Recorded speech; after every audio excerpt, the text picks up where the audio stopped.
नाज़रीन आदाब, 31 जुलाई 2021 मुताबिक 20 ज़िलहिज्जा के अवधनामा वॉइस एडिशन में आपका खैर मकदम है।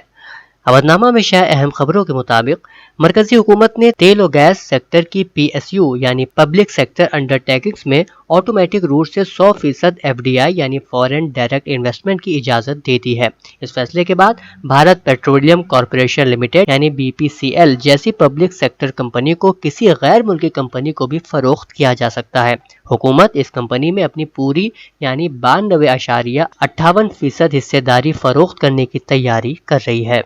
मालेगांव 2008 बम धमाके के मुतासरीन की जानिब से मुंबई हाई कोर्ट में बहस करते हुए साबिक additional solicitor general of India और सीनियर एडवोकेट BA देसाई ने कहा कि इस मामले के कलीदी मुल्जिमीन बिलखुसूस साध्वी प्रज्ञा सिंह ठाकुर और कर्नल पुरोहित जमानत पर रिहा होकर मजे कर रहे हैं और बम धमाका मुतासरीन 13 सालों से इंसाफ के मुंतजिर हैं।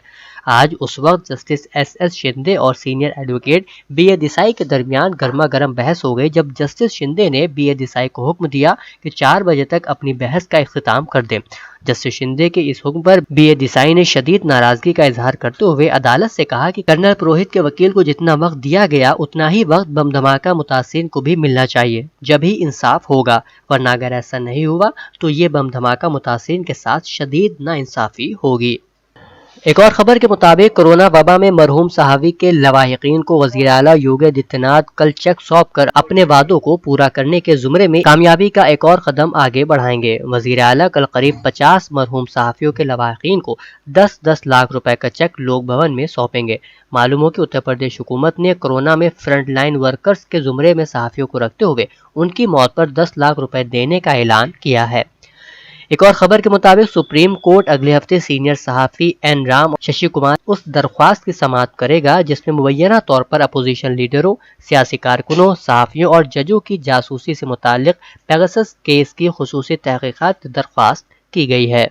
अवधनामा में शाया जिले की खबरों में उत्तर प्रदेश के हापुड़ शहर में बीजेपी रुकन असेंबली कमल सिंह मलिक को उस वक्त परेशानी का सामना करना पड़ा जब वो अपने किए गए तरक्याती कामों को शुमार कराने लोगों के दरमियान पहुंचे। देही अवाम ने बीजेपी रुकन असेंबली को देखते ही उनकी नाकामियों को जाहिर करना शुरू कर दिया और एक शख्स ने तो कमल सिंह मलिक का हाथ पकड़कर उन्हें सड़क पर जमे सीवर के गंदे पानी में नंगे पैर चलवाया।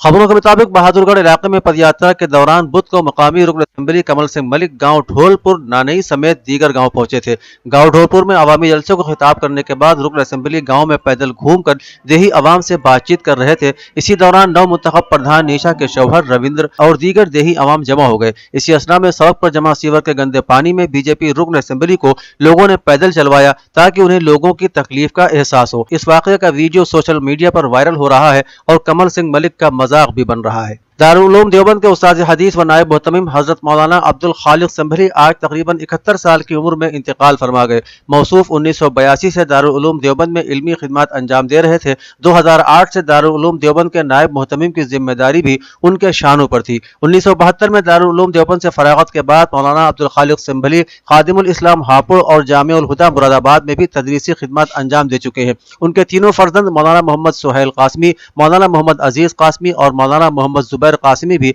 दारुल उलूम देवबंद से फारिग तहसील हैं।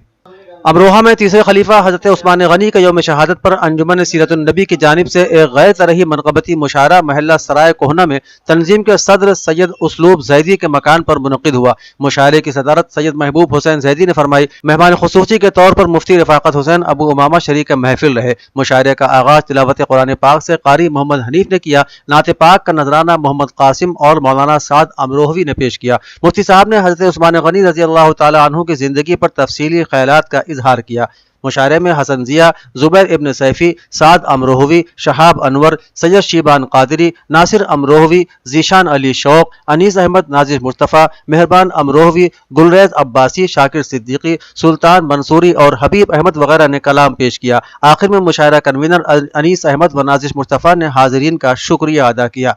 कांग्रेस की एक मीटिंग आलम सराय वाक़े ऑफिस में मुनक्किद हुई। मीटिंग में रियासती सेक्रेटरी सुखराज सिंह ने कहा कि जब अंग्रेजों ने हिंदुस्तान पर कब्जा कर जुल्म का राज कायम किया तो हमारी मुजाहिदीन आज़ादी ने अंग्रेजों भारत छोड़ो का नारा दिया था और पूरे मुल्क में उसकी गूंज सुनाई दी थी। आज भी ऐसे ही हालात पैदा हो चुके हैं। महंगाई आसमान छू रही है, कमजोर जुल्म का शिकार है, नौजवान बेरोजगार हैं और खवातीन भी महफूज नहीं है। कानून की बालादस्ती खत्म हो चुकी है, हर तरफ जंगल का कानून चल रहा है। ऐसे में कांग्रेस ने अंग्रेजों भारत छोड़ो की तर्ज पर जुमलेबाजों गद्दी छोड़ो का नारा दिया है और ये आंदोलन 9 अगस्त से शुरू होकर 11 अगस्त तक जारी रहेगा। लखनऊ के मेदांता अस्पताल में जेर इलाज रामपुर के रुकन पार्लिमान आजम खान की रिहाई के मुतालिबे में अब शिद्दत पैदा हो रही है। लोगों का कहना है कि आजम खान कोई दहशतगर्द नहीं है, बल्कि वो एक तालीम याफ्ता, इल्मदोस्त रुकन पार्लिमान और काबिल एहतराम शख्सियत हैं। उनके साथ इस तरह का रवैया नामुनासिब है। इसी कड़ी में देवबंद में समाजवादी पार्टी कारकुनान ने रुकन पार्लियामेंट आजम खान की रिहाई का मुतालबा करते हुए एसडीएम देवबंद राकेश कुमार के तवस्सुस से एक मेमोरेंडम रियासती गवर्नर को इरसाल किया। इरसाल करदा मेमोरेंडम में कहा गया है कि योगी हुकूमत बदले की नीयत से काम कर रही है। बकरी चोरी, भैंस चोरी समेत मुख्तलिफ मुकदमात के तहत जी इज्जत शहरी और रुकन पार्लिमान आजम खान को जेल में कैद करके रखा गया है। आजम खान की तबीयत खराब होने के बावजूद उन्हें जानबूझकर कैद बंद की सऊबतों से गुजारा जा रहा है, जो जमहूरी अक़दार के बिल्कुल बरअक्स है। मेमोरेंडम में आजम खान पर आयद किए गए इल्जामात को कल अदम करार दिए जाने और उन्हें फौरी तौर पर रिहा किए जाने का मुतालबा किया गया है। हैदराबाद में हफ्त रोज़ा अखबार आईना उर्दू के मुकदमाती इशाअत के सिलसिले में सबसे पहला खुसूसी शुमारा बनाम अमीरुल मोमिनीन नंबर मनसे वजूद शहूद पर जलवागर हुआ और एक शानदार पुररौनक इल्मी तकरीब के दौरान बदस्ते हज़रात उलमाए किराम इसका इजरा अमल में आया। मज़कूरा मुजल्ला इल्मिया अमीरुल मोमिनीन नंबर यूटीवी नेटवर्क के तहत मौलाना अली हैदर फरिश्ता की मसाइय जमीला से शाये हुआ, जिसके चीफ एडिटर खुद मौलाना अली हैदर फरिश्ता, निगरान आला मौलाना इब्ने हसन वाइज इमलवी और एडिटर अजमत अली हैं। तकरीब रस्म रूनुमाई में हुज्जतुल इस्लाम मौलाना जवाद आबिदी, हुज्जतुल इस्लाम मौलाना अम्मार हैदराबादी, हुज्जतुल इस्लाम मौलाना मकसूद हुसैन जाफरी, मौलाना मोजिज रजा, मौलाना मोहम्मद अब्बास, मौलाना नकी, कासिम आबदी और दीगर उलमा और दानिश्वर हजरात ने शिरकत फरमाई और मुजल्ला इल्मिया अमीरुल मोमिनीन नंबर के ताल्लुक से अपने ज़र्रीन मशवरों से नवाजा। प्रोग्राम के इख्तिताम में हुज्जतुल इस्लाम वल मुस्लिमीन मौलाना अली हैदर फरिश्ता, इमाम जुमा हैदराबाद व सदर मजमा उलमा व खुतबा हैदराबाद के सेहत व सलामती और जल्द शिफायाबी के लिए दुआ की गई, जो इस वक्त सख्त अलील हैं और हॉस्पिटल में जेर इलाज हैं। उत्तर प्रदेश में समाजवादी पार्टी मिशन 2022 के लिए बहुत से मोर्चों पर सरगर्म अमल है। पार्टी लोगों में अपनी मकबूलियत बढ़ाने के लिए गीत और मौसीकी का सहारा ले रही है। इसके लिए अवाम के मसाइल को अहम जुमरे में रखते हुए गाने बनवाए गए हैं। भाजपा ने महंगाई का दिया ऐसा घाव है, पेट्रोल का नया भाव 25 रुपए पाव है। जब से भाजपा आई है कमर तोड़ महंगाई है, सभी सपाइयों की जुबान पर अभी से है। बंगाल इंतखाबात में खेला होबे जुमला काफी मकबूल हुआ था। इसी तर्ज पर अब यूपी इंतखाबात में भी खेला होबे को गीत की शक्ल दी गई है। साइकिल का अब रेला होगा, समाजवाद का मेला होगा, यूपी में भी खेला होगा। कारकुनों में जोश भरने के लिए बोल तैयार किए गए हैं।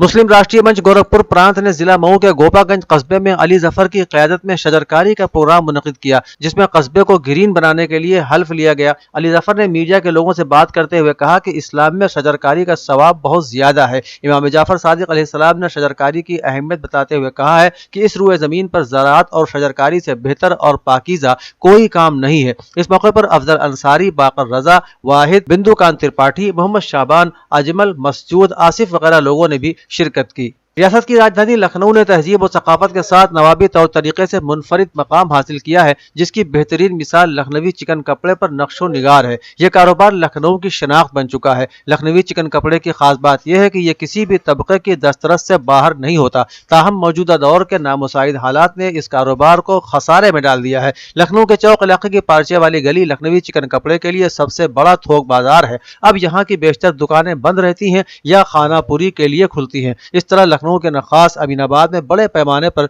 लखनवी चिकन की रिटेल दुकानें मौजूद हैं, लेकिन शहर में सयाहों की बड़ी तादाद न पहुंचने से यहाँ का भी कारोबार मुतासिर है। दूसरी जानिब लॉकडाउन और अब हफ्तावारी बंद की वजह से कारोबारियों को सख्त नुकसान हो रहा है। कोरोना वायरस की मौजूदा सूरत हाल ने कारोबार को बहुत ज्यादा मुतासिर किया है। दूसरे लॉकडाउन के बाद अब चिकन कारोबार 50% से भी कम रह गया है। उर्दू ज़बान और अदब, तहजीब और सकाफत और नवाबी तौर तरीके ने लखनऊ को दीगर शहरों से मुनफरिद और अनोखा तस्वुर किया जाता है। لیکن اسی شہر میں اردو کی زبوحالی کا حال یہ ہے کہ اردو قارئین میں کمی کی وجہ سے متعدد اردو کتابوں کی دکانیں بند ہو چکی ہیں، اور جو کتابوں کی دکانیں موجود ہیں وہ موت و زیست کی کشمکش میں اپنے وجود کی لڑائی لڑ رہی ہے۔ 1942 سے لکھنؤ کے امین آباد میں موجود اردو کتابوں کی دکان دانش محل آج بھی موجود ہے۔ دانش محل کے مالک محمد نعیم نے بتایا کہ اردو کتابوں کے پڑھنے کا رواج ختم نہیں ہوا ہے، اردو کتابوں کے پڑھنے کا رواج ختم نہیں ہوا ہے، لیکن اتنا ضرور ہے کہ ایک زمانے میں جو لکھنؤ کے عوام کا اردو سے لگاؤ اور دلچسپی تھی، وہ دلچسپی اب لکھنؤ کے اطراف و اکناف کے اضلاع میں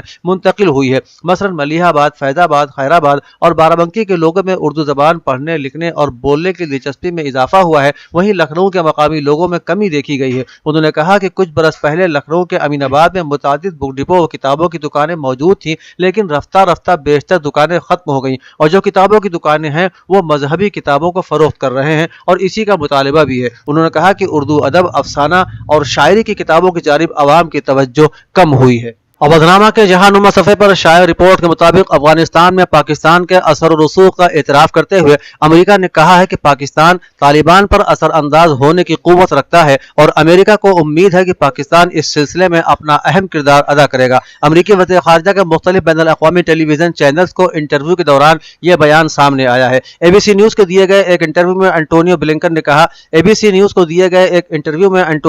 نے کہا کہ امریکی انخلا کے دوران پوری دنیا افغانستان میں مظالم پریشان کن خبروں کو سن رہی ہے، اور اس طرح کی اطلاعات یقینی طور پر پورے ملک کے لیے طالبان کے ارادوں کو بہتر قرار نہیں دیتی ہیں۔ امریکی سیکرٹری خارجہ نے خبردار کیا کہ ایسا افغانستان جو گزشتہ 20 برسوں کے بنیادی فوائد کا احترام نہیں کرے گا تو بین الاقوامی برادری میں وہ اکیلا ہو کر رہ جائے گا۔ ایران نے کہا ہے کہ جوہری معاہدے کے حوالے سے ایران کی پالیسی میں کوئی تبدیلی نہیں آئے گی۔ ایرانی پارلیمنٹ کے قومی سلامتی اور خارجہ پالیسی کمیشن کے رکن ابو الفضل نے اپنے ایک انٹرویو میں کہا کہ نئی کابینہ کی تشکیل کے بعد ویانا مذاکرات کا سلسلہ پھر سے شروع ہوگا، اور ہماری طے شدہ پالیسی میں کوئی تبدیلی نہیں آئی ہے۔ انہوں نے امریکہ کے رویے کو مذاکرات کے نتیجہ خیز ہونے میں اصل رکاوٹ قرار دیتے ہوئے کہا کہ امریکی جو بات زبانی کہہ رہے ہیں اسے مذاکرات کے متن میں شامل کیا جانا چاہیے، مگر وہ ایسا کرنے کے لیے تیار نہیں۔ ابو الفضل نے واضح کیا کہ امریکی حکام بارہا اس بات کا اعتراف کر چکے ہیں کہ زیادہ سے زیادہ دباؤ کی پالیسی ناکام رہی ہے، لیکن اس کے باوجود ایران کے خلاف پابندیوں کو باقی رکھنے پر وہ مصر ہیں،